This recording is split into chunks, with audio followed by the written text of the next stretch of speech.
Julio was only 14, his body small and lean from hunger, yet the city of Abuha treated him as though he were invisible. Each morning, he awoke on hard pavement, the cold concrete pressing into his cheek as though to remind him of his worthlessness. His tattered clothing clung to him, offering no warmth or dignity. His feet, calloused and cracked, bore the brunt of every mile he walked in search of discarded bottles and scraps of metal.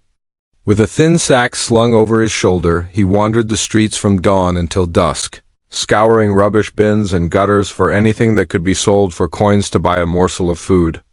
The city was vast and unforgiving. Towering buildings of glass and steel loomed over him, their gleaming surfaces mocking his ragged appearance. Cars sped past, oblivious to his presence. Residents moved quickly, eyes fixed on their own destinations, ears tuned only to their own private conversations.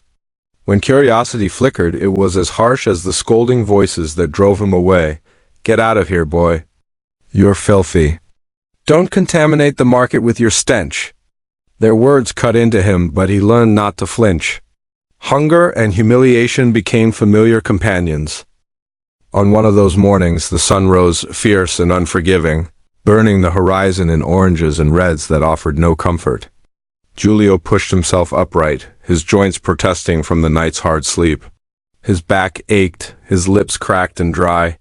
He had not eaten since the previous day, and the memory of an empty stomach reverberated through him like a drumbeat. Yet even as his body protested, his spirit held firm. He clutched his worn sack, the seams threatening to burst from years of use, and stepped onto the street. The dusty roads led him through neighborhoods thick with the scent of frying oil and spiced meats, wafting from open-air stalls where vendors shouted their wares. Women in brightly patterned dresses arranged heaps of tomatoes and peppers. Men barked prices, jostled carts, exchanged coins. Children darted about, their laughter rising above the clamor as they chased after stray pieces of bread. Julio watched them for a moment, an ache in his chest as he thought of the last time he had bread to call his own.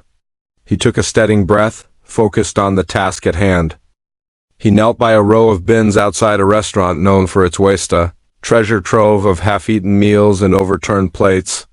His heart pounded with a mix of desperation and hope.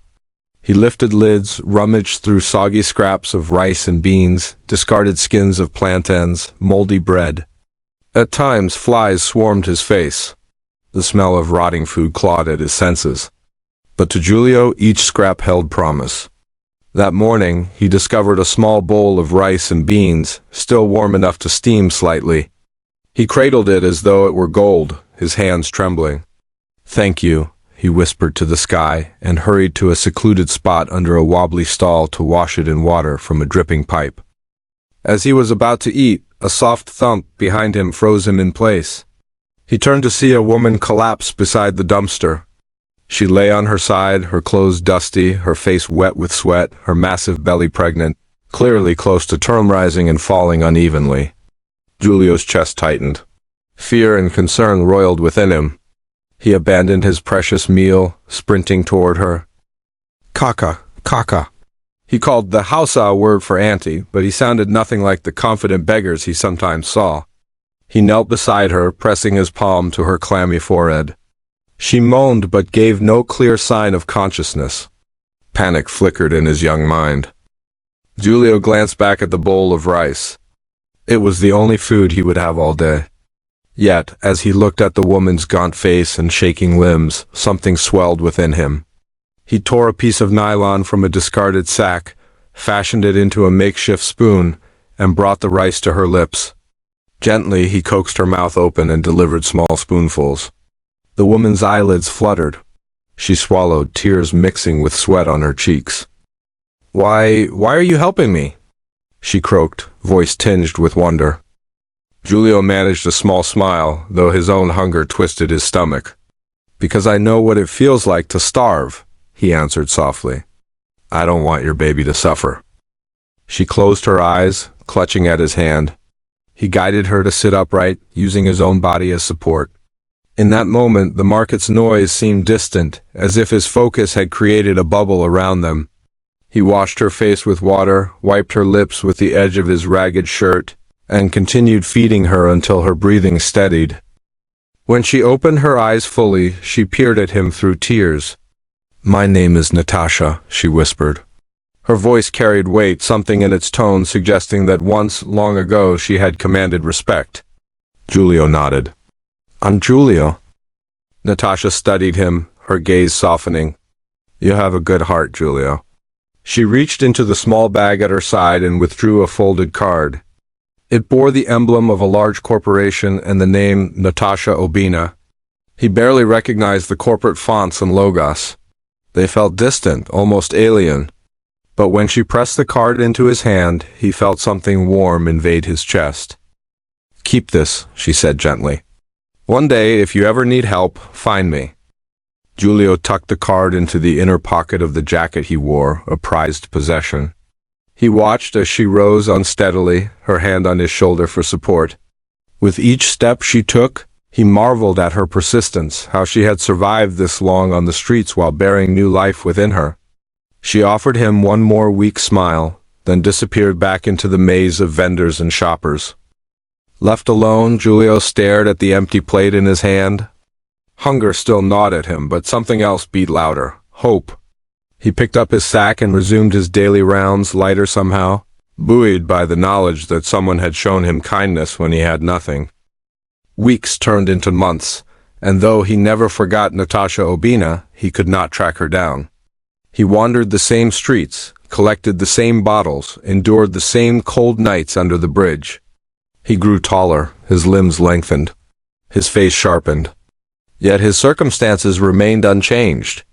Still, each time his fingers brushed against the business card in his pocket, he remembered the warmth of that day and felt a spark in his chest. One afternoon, as he made his way toward a busy intersection, his sack bulging with cans and glass, he glanced up to see a speeding car veer around the corner. Before he could react, the vehicle struck him with brutal force, tossing him onto the scorching tarmac.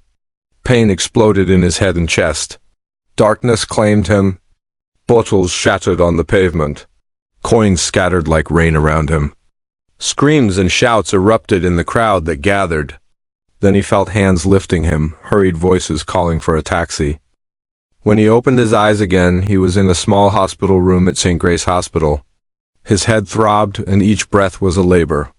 And 4-drip irrigated his arm, machines beeped in monotone rhythms, monitors tracked his faltering pulse. Darkness and light flickered behind his eyelids. Suddenly, a gentle hand brushed his. He turned his head to see a woman in a white nurse's uniform, her eyes soft but filled with urgency. His heart stuttered in his chest. "Julio?" she whispered, her voice trembling as though she dared not believe. She knelt beside his bed, pressing her palm to his chest. "I won't let you go," she vowed. The doctors, pausing in their rounds, watched with curiosity.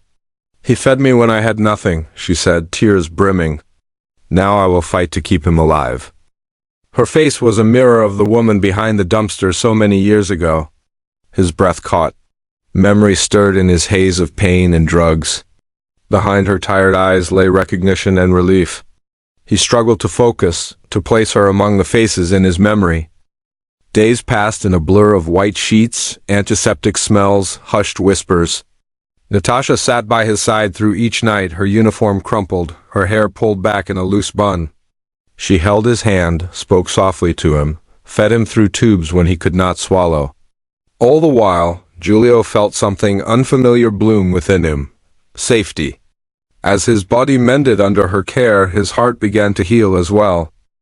On the 5th morning, as the sun painted the sky in gentle pastels, Julio's fingers twitched. Enlightenment flickered in Natasha's eyes. "Julio?" she whispered. His eyelids fluttered open.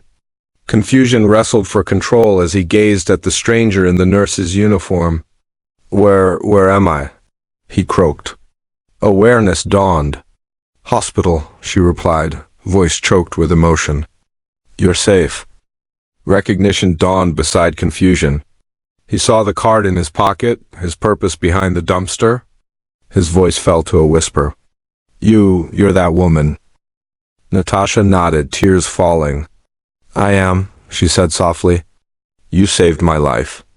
and I am here to save yours. He closed his eyes, letting the truth wash over him.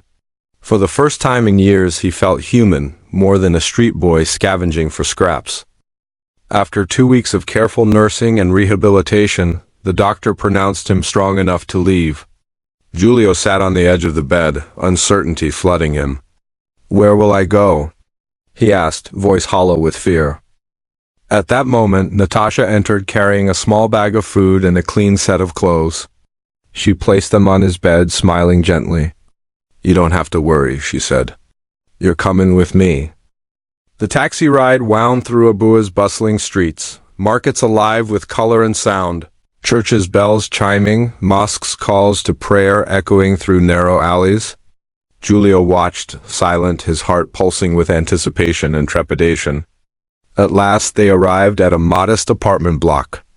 Sliding open the gate, they stepped into a courtyard ringed with flowering shrubs where children chased one another, their laughter warm and bright.